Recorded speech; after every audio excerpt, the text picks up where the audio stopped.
just learning in this crazy journey of mine. I'm just learning to help people understand by my own explanation how they can better communicate with me. I've never been very good at that.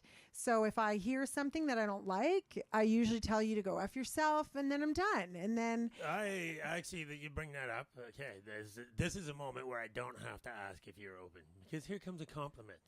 what? No. I think you've done crazy amounts of work out of anything. You've worked on that the most this year.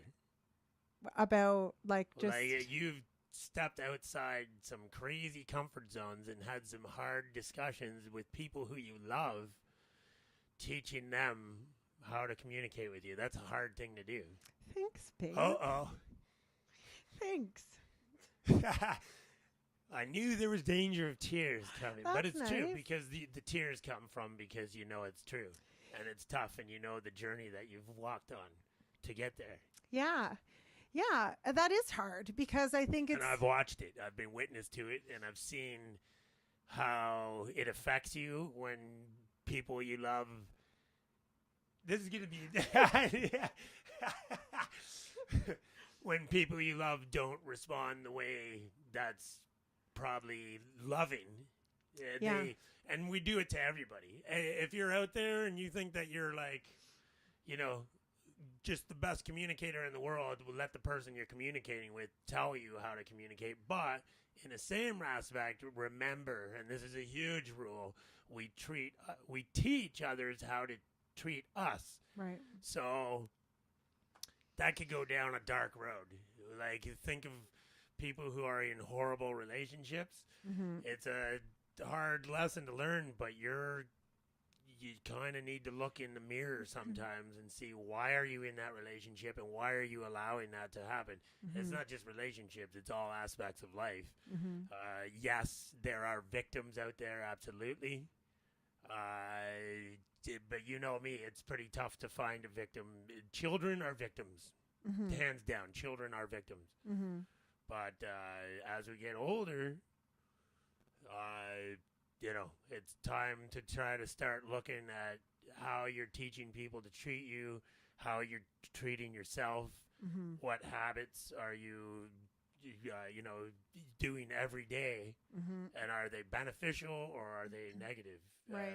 Are you defeating yourself? Mm-hmm. You want to say something about the communication, though, and I'm just going off. No, on it's it. okay. I think it's Okay. great. You're just going off on in a good direction. Okay. So carry on. No, yeah, I think I'm not even sure how we got started on this. Well, because of the work that you've been putting in on teaching people how to not necessarily treat you, but communicate with you.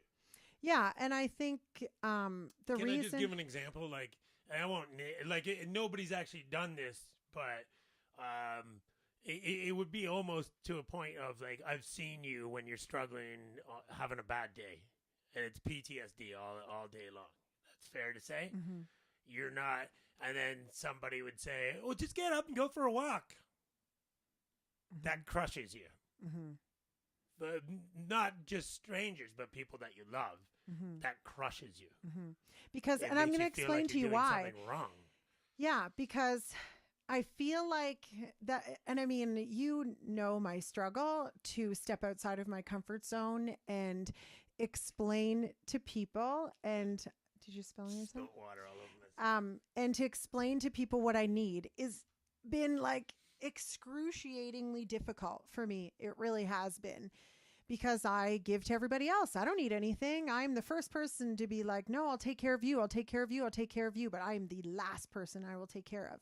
So when I have, like, you know, what I've taught myself, my due diligence, I've explained to, you know, whatever the example that you gave, when I've explained to that person, all those things, I've put myself in that vulnerable place and I've said, I'm really struggling today.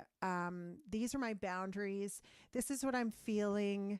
I'm accepting myself. Those are really hard things for a person like me to say, like really hard. So then when, you know, in your example, if a person comes back to me and says, oh, just go for a walk, it's so nice outside, that makes me feel like I failed. And I know that doesn't make sense for a lot of people, but I think, look, I'm working really hard at this, and you just basically you totally swept under the rug what I said to you. So now I turn it back on myself. Did I fail at my explanation? Did I not explain that well? Or now I start to think of, is that really all I need? Is this person right? And then, or even, should I have the strength to go for a walk? Right. That's where I go. So when I'm definitely down and out, I know I'm doing what I can do. Right. You can always do a little bit more. But that's really hard to accept. Yeah. Right? Like if I'm having a day where I just want to be in bed all day, yeah, you can try to get to the gym, but sometimes I'm not saying, hey, get to the gym, but I'm that guy that might get to the gym and then, you know what, I'm walking out and I'm not feeling bad about that. I know that if I'm just going through the motions, like that's not the place you're supposed to be. And I'm going to do this and I'm going to be done and I'm still going to feel the same. So I might as well just go feel the feelings. See, people are so afraid to feel the feelings. Sometimes you just need a day to feel that feeling. Feel it. There's nothing wrong with that. Yeah, it's true. But it is a really tough space to get in for people because it's like you said before, that feeling is terrifying. And like the more we're such a, I don't know, as humans, we're so good at deflecting and we're so good at like displacing our feelings and changing direction and doing whatever we need to do so that we don't have to feel those feelings. But I don't want to get off on because what we were talking about was very important as a part. So what happens is when you're, I don't know, just for myself, is when I'm in that spot, I'm always kind of questioning, can I be doing more? Can I be doing more? So for somebody, especially somebody that you love, to say, just get up and go for a walk, it kind of puts the period on me. Yeah, I'm not doing enough right now. I should. And they might as well be shouldn't you all day long. Yeah.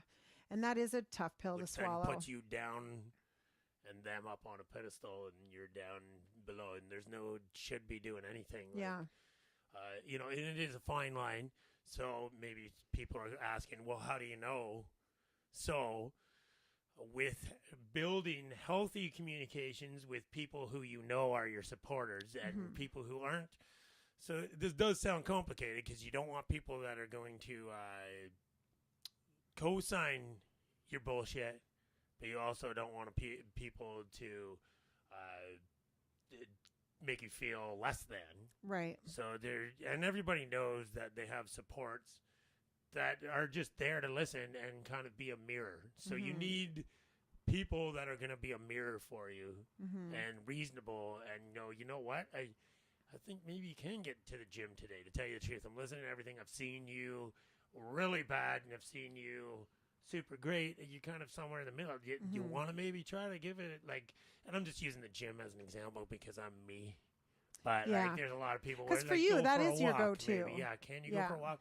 Or a big thing for me not to do is to call people and talk to. Well, you can just go to that meeting still. Where that's the first thing that drops out because when I'm feeling bad, I don't want to socialize. You don't want to people. But socialization, what I've just realized, actually, this last 2 months or so, changes. That's the number one thing that as humans we mostly need is interaction with somebody else because that changes up again here we go with the energy, right? You're probably sick of hearing that. No, I'm not. No.